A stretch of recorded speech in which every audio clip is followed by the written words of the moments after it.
बागपत की मस्जिद में खूनी खेल, चारपाई पर लटकी बेगम, खून से सनी बच्चियां, 6 मासूमों ने देखा दिल दहलाने वाला मंजर, मासूम हत्यारों की बेरहम वारदात।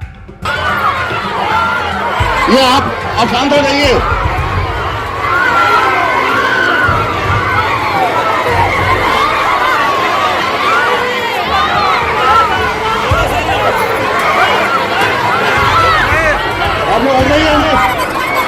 उत्तर प्रदेश में बागपत के गागन नौली गांव की जिस मस्जिद में ट्रिपल मर्डर की वारदात हुई है, वहां के मौलाना मुफ्ती की मरहूम बेगम भी बच्चियों को तालीम देने का काम कर रही थी। शनिवार दोपहर को जब बच्चियां तालीम लेने पहुंची तो दरवाजे पर पड़ा खून और दरवाजे के अंदर का मंजर देखकर बच्चियों की चीख निकल गई। चारपाई पर इसराना का शव आधा नीचे लटक रहा था और सर फटा हुआ था। ये बात जब बच्चियों के मुंह से लोगों ने सुनी तो दिल दहल गया।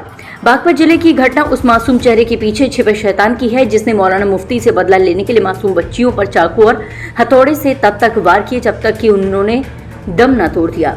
घटनास्थल पर पड़ा खून और तीनों के शरीर पर पड़े घाव दोनों हत्यारों की दरिंदगी को चीख चीख कर बयां कर रहे थे। मस्जिद के बाहर खड़ी भीड़ ने बताया कि खून का ये मंजर सबसे पहले 6 बच्चियों ने देखा था। शनिवार दोपहर को पड़ोस की 6 बच्चियां पढ़ाई के लिए इसराना के पास गई थी, लेकिन सीढ़ी का दरवाजा ऊपर से बंद होने के कारण कमरे में नहीं जा सकी। इसके बाद बच्चियां दूसरी सीढ़ी से होते हुए छत पर गईं और दरवाजा फांदकर सीढ़ी का दरवाजा खोलने के बाद मुफ्ती के कमरे में पहुंची। दरवाजा खोलते ही बच्चियों की इतनी जोर से चीख निकली कि आसपास के लोग उनकी और दौड़ पड़े। देखते ही देखते वहां हुजूम जुड़ गया। मौलाना इब्राहिम की बीवी का शव चारपाई पर लटका हुआ था। दोनों बच्चियां खून से लथपथ चारपाई पर पड़ी थी। किसी का सिर फटा हुआ था तो किसी के शरीर में इतने घाव थे कि कपड़े और चारपाई खून से लाल हो गई थी। बच्चियां अभी तक सदमे से नहीं निकल पाई हैं। घटना का मंजर देखकर किसी ने नहीं सोचा होगा कि मासूम से दिखने वाले 2 चेहरे इतने बड़े हत्याकांड को अंजाम दे सकते हैं, लेकिन दोनों के सिर पर मानो खून सवार था। दोनों ने मिलकर चाकू और हथौड़े से इतना घातक हमला किया कि इसराना ना तो अपनी बच्चियों को बचा पाई, ना वह खुद वहां से भाग सकी। दोनों हत्यारों ने चाकू और हथौड़े से एक के बाद एक इतने वार किए कि चारपाई पर ही तीनों ने दम तोड़ दिया।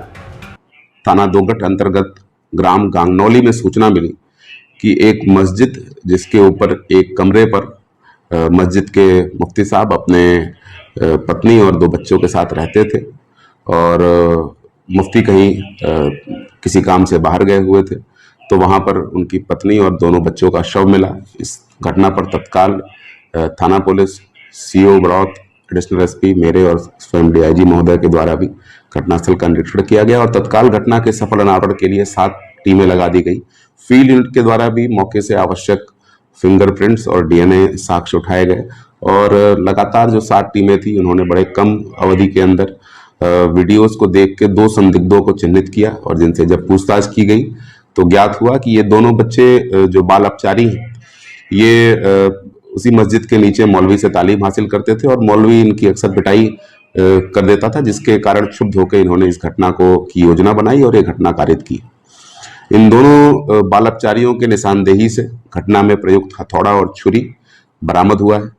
जानकारी में ये आया कि कल यानी दिनांक 10 अक्टूबर को इनमें से एक बाल अपचारी के साथ मुफ्ती ने पिटाई की थी और जिसके कारण उसने अपने दूसरे साथी को साथ लेकर ये पूरी योजना बनाई और आज जब मुफ्ती किसी काम से बाहर गए हुए थे और उनका परिवार अपने कमरे में सो रहा था दोपहर 1 बजे के आसपास, तब इन्होंने इस घटना को अंजाम दिया और अंजाम देने के बाद वहां से वो फरार हो गए। बड़े ही कम अवधि में पूरी बागपत पुलिस की टीम, एसओजी सर्विलांस और तमाम 6 थानों की टीम ने इस पूरी घटना को वर्कआउट किया है और दोनों बाल अपचारियों को अपनी कस्टडी में लिया है। थाना दोगट पर वादी की तहरीर पर अभियोग पंजीकृत करके आवश्यक विधिक कार्रवाई की जा रही है।